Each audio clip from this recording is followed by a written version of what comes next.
কলকাতার ১৫০ বছরের ইতিহাসের সাথে জড়িয়ে আছে ঐতিহ্যবাহী ট্রাম সেবা। ১৮৭৩ সালে শহরটিতে প্রথম ট্রাম চালু হয়। এবার সেই ট্রাম সেবা বন্ধের খবর পাওয়া যাচ্ছে ভারতের বেশ কিছু গণমাধ্যমে।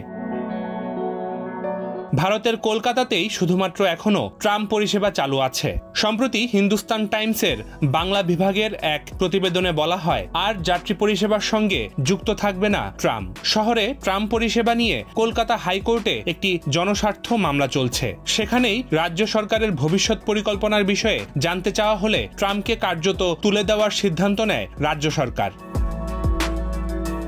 বালিগঞ্জ থেকে ধর্মতলা এবং শ্যামবাজার থেকে ধর্মতলা এই দুটি রুটে চালু আছে ট্রাম পরিষেবা। প্রতিবেদনে বলা হয়, রাজ্য সরকারের সিদ্ধান্ত অনুযায়ী এই দুই রুটের ট্রাম চলাচল বন্ধ হয়ে যাবে। তবে পর্যটকদের জন্য ধর্মতলা থেকে ময়দান পর্যন্ত একটি রুটে ট্রাম চলবে।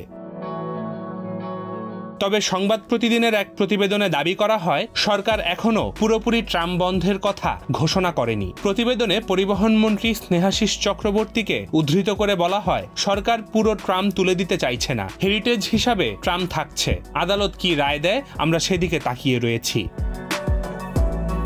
কলকাতার পরিবহন দপ্তর জানায়, ট্রামের ঐতিহ্যের বিষয়ে তারা ওয়াকিবহাল। তবে কলকাতা পুলিশ যানজট ও দুর্ঘটনা এড়াতে ট্রাম চালানো নিয়ে আপত্তি জানিয়েছে। ধীরগতির ট্রাম থেকে যাত্রীকে নামতে হয় রাস্তার মাঝখানে। পুলিশ ও প্রশাসনের মতে এতে বেড়ে যায় দুর্ঘটনার সম্ভাবনা। তাছাড়া ট্রামের লাইনে বাইকের চাকা স্কিড করেও দুর্ঘটনা ঘটে। তাই ট্রাম লাইন তুলে ফেলার পক্ষে অবস্থান করছে পুলিশ এবং প্রশাসনের একাংশ।